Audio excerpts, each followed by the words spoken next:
Captain Eddie Castle, and welcome to the shop. Going to be a quick one because it's getting warm. You want to know more? Hey, I got stuff for you. Come on, come on. Watch. Yeah, watch.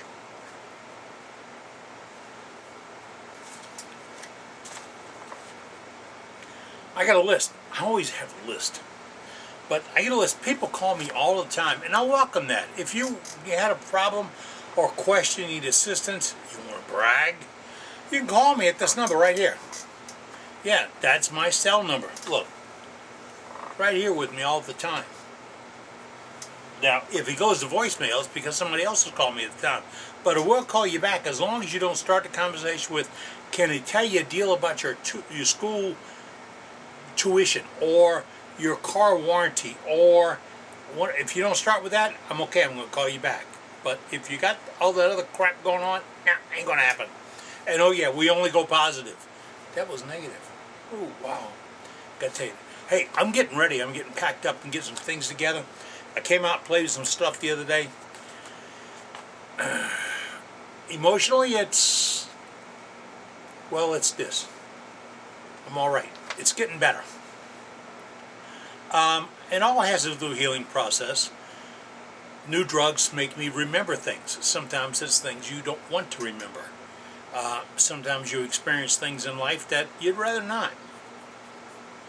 And then they come back and haunt you later on when you really had a period where you couldn't remember any of those things. But driving down the road a few minutes ago, I passed a building and said, wow, that's never, I built that building.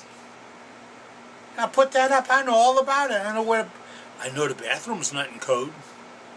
Yeah, because the architect knew more than we knew. Yeah. So when you open the bathroom door, you look right at the guy at the urinal. What an idiot. Alright, but hey, I'm getting ready to go to SWAT. SWAT is a Southwest Association of Turners. It's a group of clubs. You know the big AAW thing's coming up, I think, next weekend. This is July 5th. Next weekend, way up in North Carolina, I think. Alright, people talk about how big that exposition is and how great it is and all that. Those people haven't been to SWAT. Because once you go to SWAT, you experience with these 30 clubs work a whole year to put on. They don't have a show director that says, you know what I'd like to see? You know? No, they have real people, wood turners, experiencing this. And if they want to see, you're going to see. Oh, they don't play favorites doing with advertisers and the hottest thing on the market today, like negative rake scrapers. Give me a break. Negative rake scrapers is the hottest thing on the market today. Give me a break. Right? Scraper is a scraper is a scraper. How you present it is what happens. If you kick it, it becomes a negative rake. If you sharpen it right, it becomes a scraper. Otherwise, it's a plow. A whole lot of things. Don't get me lit up on this. I'm supposed to stay positive now. I'm supposed to stay positive. All right.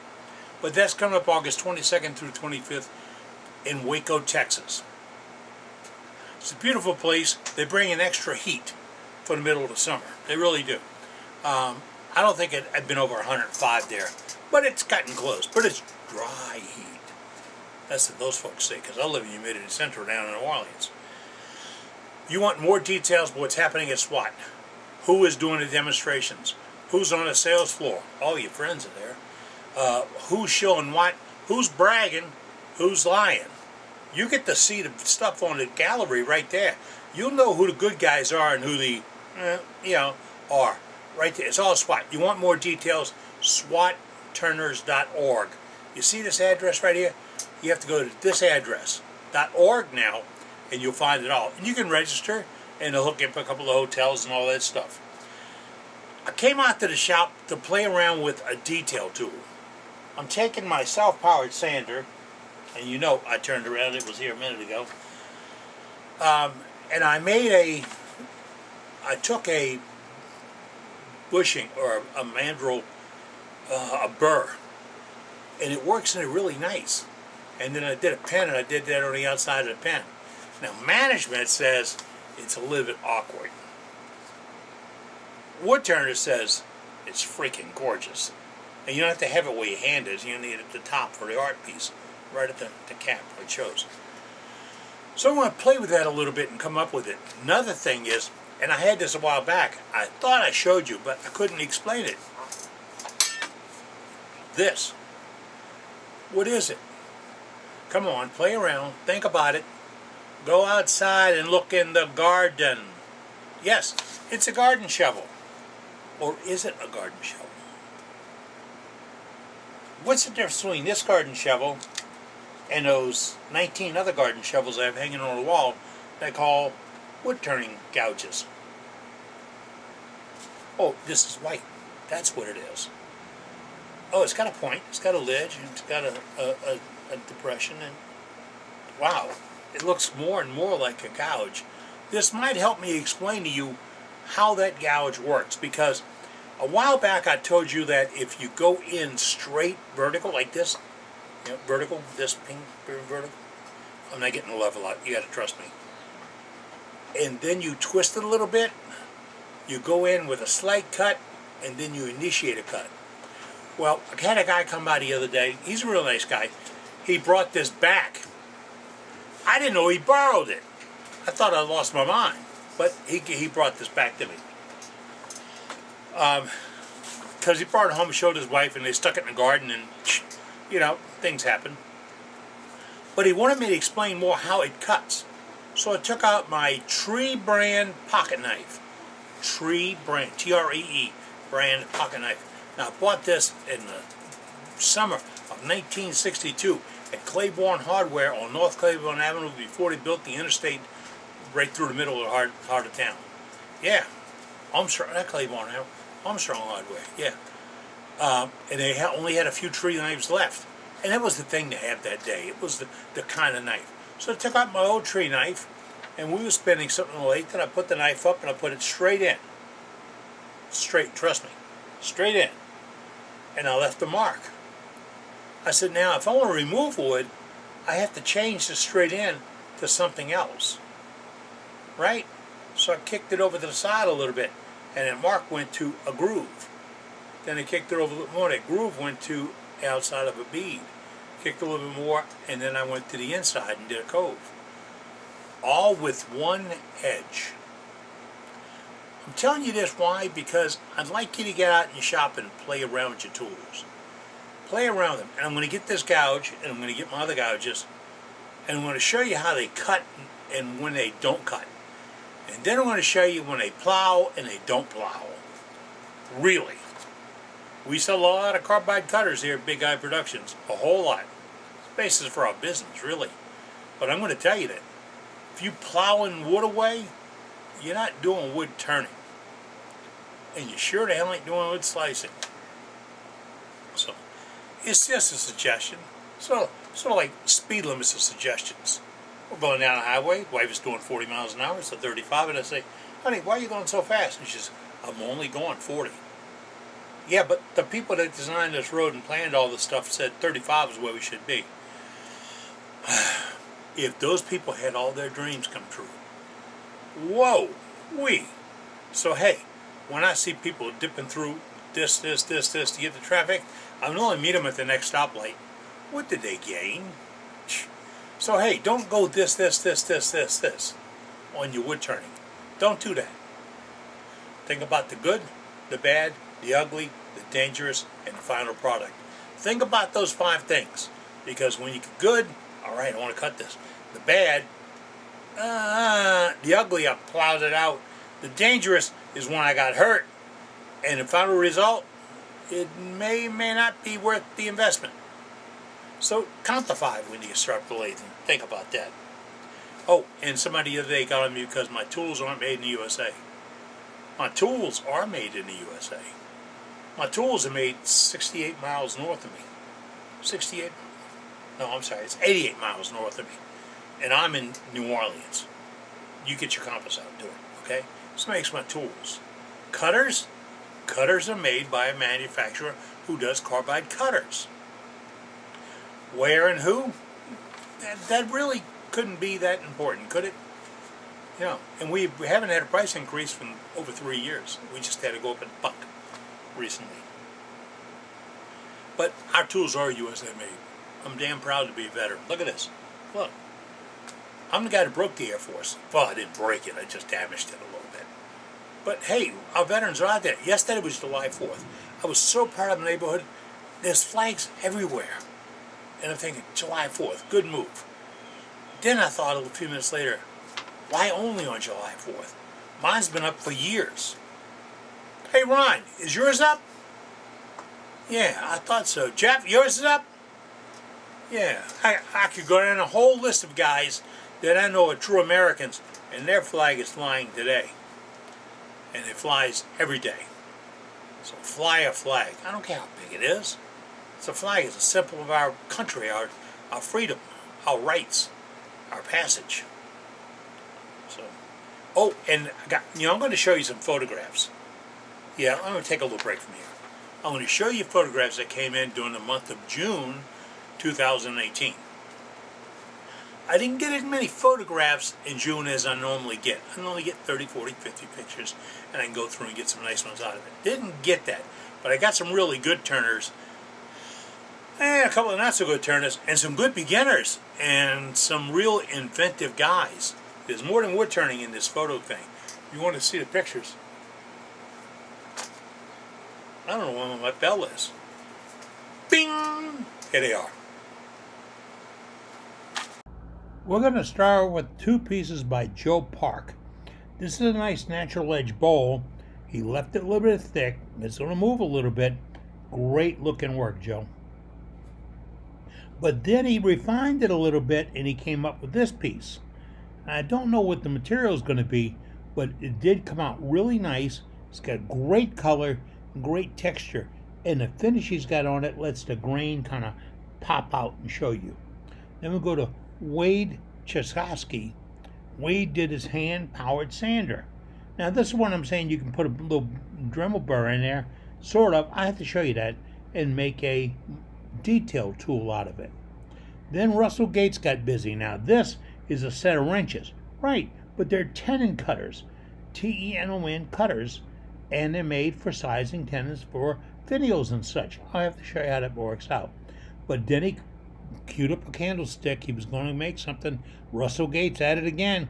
Came out nice. Got good lines, good features, good spacing of the features on that. But leave it at the Russell to come up. Another tip. Here it is. If you put a face block on a block of wood and then you move it or change it, you want to reference the block of wood so when you put it back on, it goes exactly true again. See, 3 marks, 3 marks. Cool. But Russell's at it again. He's got some more tools he made here. The furthest one on the right looks a little short, but he did some great work on it. That's Russell. He's always working to improve your wood turning. And then I got this nice pen from Heath Converse. Now, it is sparkly. The problem with this one is, Keith, my wife saw it and wants me to get a bunch of these blanks because that pink thing is kind of what makes it click. But it's a really good looking piece of work. Then Walter Lee sent me this urn that he turned. I like the way the grain kind of overtakes or overpowers the shape with the modeling of the grain. Really nice work. And of course, we're going to hear from David Duran. David Duran is one of our regulars, and he turned this little vessel, still sitting in a chuck. He's got a good finish on it. David works hard at finishes. Really does, because a finish is a finish. Here's another one. This is not a plate full of chips. This is a plate made of chips. And he's playing a little bit of the resin and a little bit of color and having a little fun with it. It's got a good finish on it. I'd like it a little bit shinier, David. Okay, but then I can't say much because then he pops this out. This is another David Duran piece. He poured this, molded it, and then cut it. And I really think it's got a lot of accent to it. Let's get it out of the chuck and get it on the table. It's beautiful. My buddy Ronnie turned this, a little vase, a little vase. He was having a little fun turning natural green woods, and he howled this out. I'm not going to say it looks like a funnel. No, there's no hole in the bottom. Ronnie did a good job. Then I've got some stuff from J.R. Brandt. J.R. Brandt, you might know him as Making Shavings Guy. He's the one doing our decals for us, our stickers for SWAT. But Jared did this nice little weed pot. I don't like to call it a weed pot, but it's a nice piece. And then he had to whip out the plywood. Now, this is unique. I did this one time with what they call a Chinese ply, where you block them all up and then you cut them out. The thing you got to remember, and James remembered, tools have to be sharp and resharpened. Then he did this nice bowl. Now here we've got scraps of wood put together uniformly, and the stripe goes down the middle. Well, what if it didn't go down the middle? What if it went off to one side or the other, or even crossed? Kevin Cooper came up with two of them. Now get this. This is a piece that Kevin turned, and he sanded it to maybe 400 grit, maybe 320 grit, and it's a nice piece ready for a finish. At least you think it is. But here, Kevin sanded it to 1,000, and he used a sanding wax, and look at the difference in the colors from those two pieces, because sanding properly brings out the color in what we turn. Then I got Tony Curette did these tools. Nice assortment of tools, Tony. Great length on handles. Something you can live with, and they're yours. That's the beauty of it. They're yours. And then I hear from way out west, and Ron Radliff did this. Ron Radliff is an old Air Force buddy of mine, and he does a lot of great turning, and he's in this really great length. It's beautiful work. And then he went out and had it made into a family, not heirloom, but memorial piece. That's work. That is work. These wood turners did this work. Sent me a photograph. You want to send one to me? I'll take it. Every month I do an issue like this. Send it to my email address, CaptainEddieCastellan@gmail.com. CaptainEddieCastellan@gmail.com. CaptainEddieCastellan@gmail.com. All right? Because some of the videos got the old address. Can't afford that anymore. Man, you look at the price of, and guess what? There's no link. It's wireless. But you look at the price of this stuff and you wonder why and how. I'm in there right now trying to find a breathing mask for a CPAP machine, because if we're buying from the outlet, it's $49. I can find them on Amazon for $23. Maybe that's where my money goes. All right. No, what I really wanted to tell you was, if you have one, let me see. How to do this? I stumbled over my own tongue. I've got a challenge going right now. Big Guy Productions, Captain Eddie Castellan, has a challenge out to the wood turners of America. The challenge is to turn Freedom Pens. Yes, Freedom Pens is the pens we give to our troops to thank them for their service, reward them for their bravery, and bless them for their dedication. We give them pens.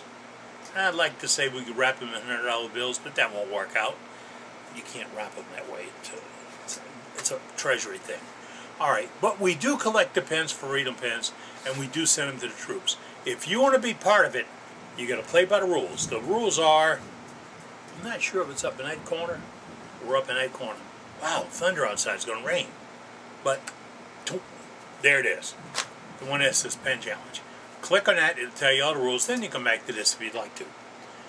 But I really, really am collecting those pens. They got to be into me by, or mailed to me by the end of Labor Day 2019. But if you run late, I'll include you in the package. But you won't be in for the drawing. And what's the drawing? Every ink pen's got an equal chance, and I'm still collecting all those things. I mean, I got vendors saying, I'll see you at SWAT, and I'll give you a bag of stuff. I'll give you a SWAT and see you. And I mean, all kinds of people. And all that stuff goes to you. Why? Because I'm getting a ride there and a ride back. I don't have to worry about postage. When I get here, I'll box them up and send them to the people that want them. And it's going to be the best. There'll be other stuff about that. But it's a pen project. And, that's why I got a note sheet. And I could do this like the people on the afternoon news. Hi, coming up soon. Then the guy over here says, we're going to cover latest breaking stories. What do they think? Because two of y'all are talking, you listen more? Think about that for a minute. All right. What I'm talking about is newsletter. Years ago, I started putting a newsletter on my website. Then I found out it was taking me 3 or 4 days to get it to upload and get on it. Then I had to go in and modify it, and then you had to use a reader or this or that. So I went to Apple store the other day. Really nice people. I love it. I was there for 2-3 hours, didn't spend a nickel, and they were still happy to see me and visit with me and help me out. And the guy said, "Who do you want to send this newsletter to?" I said, "Everybody that sent me something, pardon me, that says wood turning." "Okay." "Wow, you got 411 of them." "Really?" "Yeah, that have the word wood turning in it?" "Yeah." So I sent them all one issue of the newsletter because I came home and finished the issue, sent it out. What was that one on? Ooh, don't catch me right now. I'm really in a bad way. But people call all the time with situations. How do I do this finish? Why do you say use sealer when CA is a sealer? Why do you say use OB Shine Juice when you can use such and such? Why do you say do this and that? So we kind of took the finishes and broke them down and gave you some reasoning for those products and what they do. They all do differently when they're on your wood. But remember what we're looking for? You got it? It's at the end of the line. It says finish. If you put a bowl, a box, a jar, a jug, anything out on the table, and people pick them up and touch them, wow, that's nice. And you say, well, that's no harm. Do you know what this thing's been touching? Let's not get gross. But it touched things that it shouldn't have touched. And it's touching people, things that other people touched that shouldn't be touched. And it's got drugs that went in me today to keep my brain working somewhat.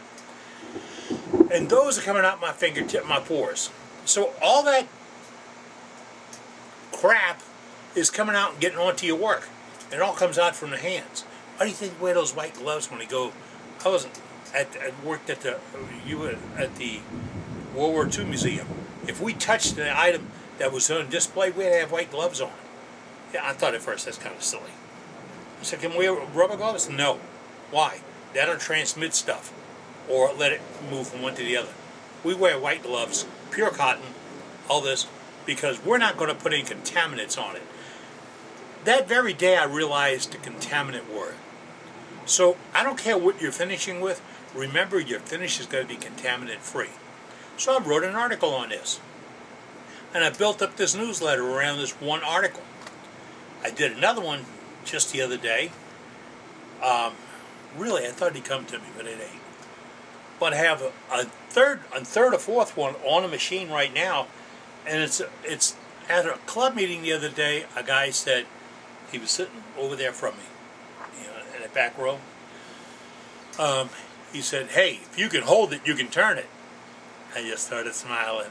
The guy with me says, "Isn't that your line?" I said, "It ain't my line, it's a line." He knows it. If you can hold it, you can turn it. I get calls all the time from guys that say, "How would I hold this? What's the best chuck to buy? What's this and that?" You say go between centers. Why? When I see the video on TV and the guy's knocking it off. I said, but you don't see when he has to stop the camera and change the wood because he blew it up or he got hurt. And then we have other folks talk about the safety issues. I've said this before. A guy was turning for me at a club a while back, and I said, "Shouldn't be wearing a mask." And he says, "Nah, that little piece of wood ain't gonna hurt me." That's what he's holding up. 1 1/4 by 1 1/4 by 3 inches long. He said, "Ain't gonna hurt me." I said, "Tell you what, here's the deal. Take your mask off. Give me that block of wood. And let me hum it at you. If it hits you right here and doesn't hurt you, if your eyes don't water, I'm okay." And he goes, "No, I'm not going to do that." And I said, "Then tell me why the lathe isn't going to do that." Let's talk about what if. Yeah, I worked for the finest project superintendent in the world, a guy named Harry Langland, because he was a very down-to-earth kind of guy. And his main thing was, what if? Yep. And we'd been doing something, he says, "Hey, what if?" And I know it was coming. What if that rope snaps? Where's the safety for this thing? We raised 3 stories of structural steel inside of a building in the French Quarter without a crane. Yep, without a crane. Nobody had a smashed finger. Nobody got hurt. And it went up just about as fast as the other way would have. But it didn't have to block off the streets for weeks. The difference is, think about the what if. You're going to start up the machine, you're going to make a cut, 5. Good, bad, ugly, dangerous, final product. Think about it. Good, bad, ugly, dangerous, final product. Dangerous, what safety should I incorporate? How should I finish this off? What if? There you go, Harry. What if? I used your line. What if? So, do me a favor. When you get out of the shop and you start turning some wood and making some shavings, think about that when you push the go button. No, think about it before you push the go button. What if? I'm Captain Eddie Castellan. It's 100 degrees in the shop. That's what that thing on the wall says. I am frying my butt off and I'm getting out of here. I'm going to go in the house, turn the air on, go in the house, and then come back, make some shavings. All right, you got that? Yeah. And hope you have a great weekend. And if you didn't have a happy 4th of July, get out and blow up something. I was an ammo troop. We blew up shit all the time. Pardon me. We blew up stuff all the time. And sometimes it wasn't just for 4th of July. But then what can you do with youth? Take care. Be good. Bye now.